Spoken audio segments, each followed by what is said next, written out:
All right, today's topic, we're going to be talking about HRV, what it is, what its purpose, and how it can be used to help optimize your training, especially some of your load monitoring.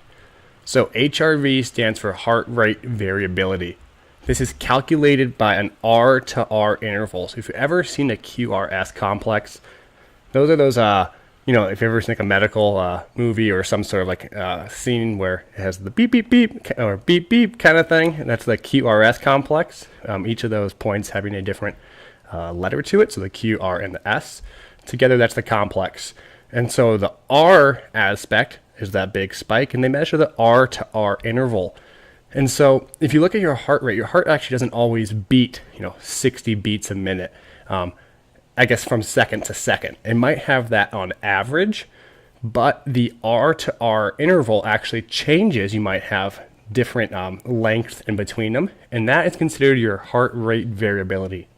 So as you breathe in, take a deep breath, you typically have an increase in your heart rate. As you breathe out, it has a decrease in your heart rate.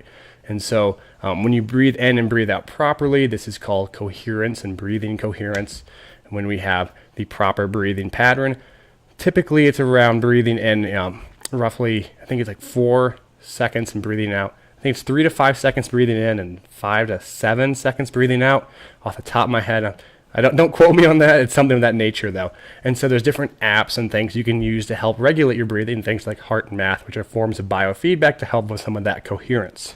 So HRV, heart rate variability, measures the R to R interval. Now, the heart rate variability they have found out is related to your autonomic nervous system. Autonomic nervous system is broken into 2 branches, your sympathetic and parasympathetic. Your sympathetic branch is responsible for mobilizing energies. That's the fight or flight branch. So, see an animal in the wild, caveman days, you see a lion, right? Your sympathetic response, you get nervous, you get worked up. Good. Right? You want to have energy mobilized. You want your blood pressure to increase. You want your heart rate to increase because you want your muscles to be able to get the nutrients it needs for the upcoming activity, which is running from a lion. But in today's world, right, we might have that same sympathetic response because our body doesn't really have these different responses, kind of as a universal fight or flight response that we get when we get upset with someone. So if you get angry with someone or you have a bad text message or you're frustrated with work or you're nervous about the game, that has a sympathetic response. And so sympathetic is not bad. Sympathetic is good, right, at the right time. Just like how parasympathetic is good at the right time. And so again, HRV looks at autonomic nervous system. Autonomic nervous system is broken into 2 branches. Your sympathetic, which we just talked about, and the parasympathetic, that's more for the rest and digest process. And so if we're looking at how our food's processed, for example, when we have a sympathetic response, we have less blood flow to the gut because we're not actually trying to break down nutrients at that time. And actually our body tries getting rid of it. And then if you look at a parasympathetic response, it actually sends more blood to the gut and increases the ability to absorb and digest nutrients in food. So at times, sympathetic is good, and at times, sympathetic or lack of parasympathetic is bad. Now, how it's typically looked at is you might have, again, so let me take one step back. So people ask this question on top of this typically, is there a good HRV? And they've found that HRV is pretty individualized. There are some metrics, I believe Elite HRV has some stuff online where they have norms based on all the data they've collected. But from my understanding, it's pretty much individualized and based on some genetic predispositions and just how you are. However, right, the ability to optimize your own HRV has to do with your autonomic nervous system. And your autonomic nervous system has a lot to do with all the things that happen in your body. So are you injured? Are you ill? Are you malnourished, not have enough nutrients? Are you dehydrated? Do you drink alcohol? Did you just work out? All these things go into your HRV. And so when you have these kind of stressors on the system, your autonomic nervous system sometimes can be a little bit higher activated, and that is in relation to a lower HRV. So in this simple black and white sense, people say low HRV is bad, high HRV is good. Kind of. A low HRV, I guess, is good. Can be good if you're about to work out and exercise because you want some sort of sympathetic arousal. However, if you have too much or too high of a sympathetic arousal and too low of an HRV, you might have some disruption in It's your desensitization of your prefrontal cortex and decision making, and becomes more amygdala based in your responses because you don't have the ability to process properly because it's over arousal. So sympathetic is good, but also if we have too much parasympathetic, you don't want to be rest and digest mode before you go lift a heavy weight. So a low HRV can be good at certain times, but typically we measure at rest, and optimally, like if you're wearing a wearable, they typically measure it at the end of some sleep cycle during your sleep. And so a higher HRV in that sense is typically looked at as a little bit better, only for the fact that it represents your autonomic nervous system being under less stress than it would be otherwise. So if it's a higher HRV, it says, okay, your body isn't having to deal with so much stress.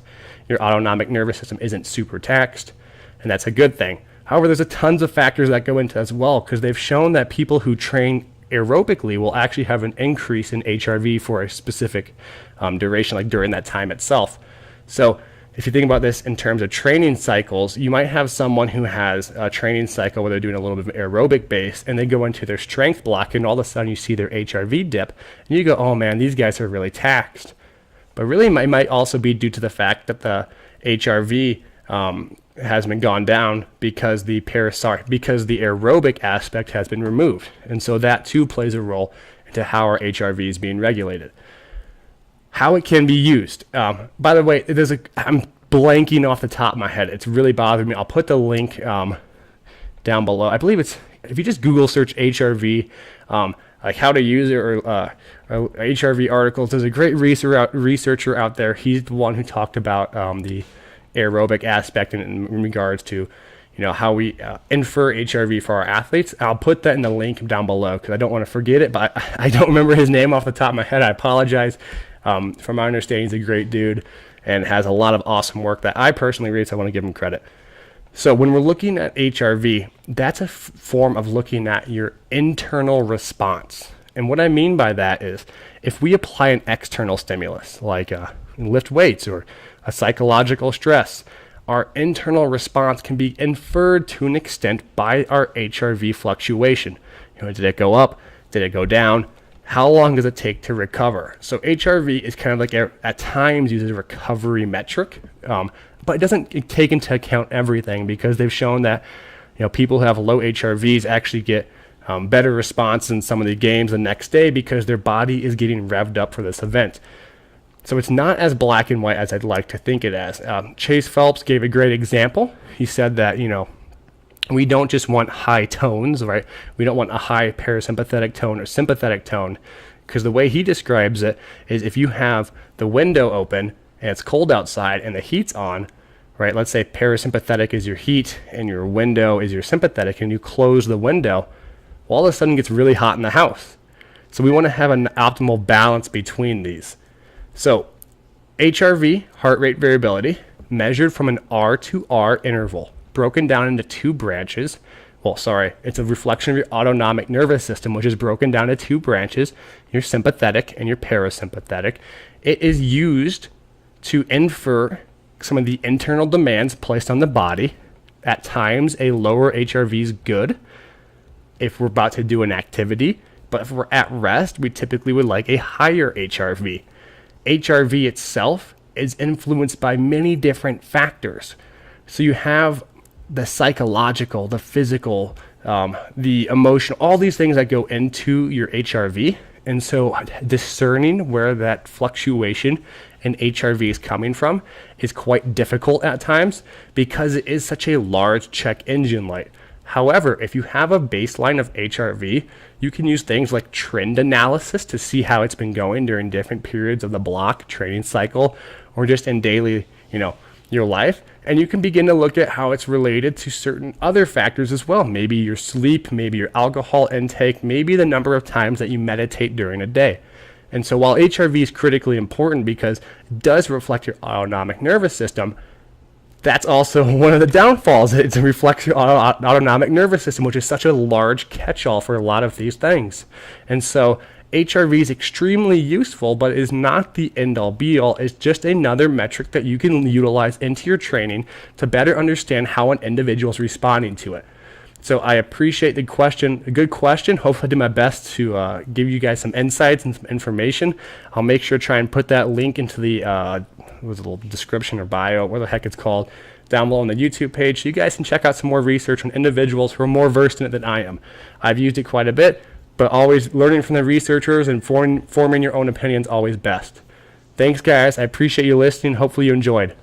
And keep sending me questions, by the way. Good questions so far. I really like them.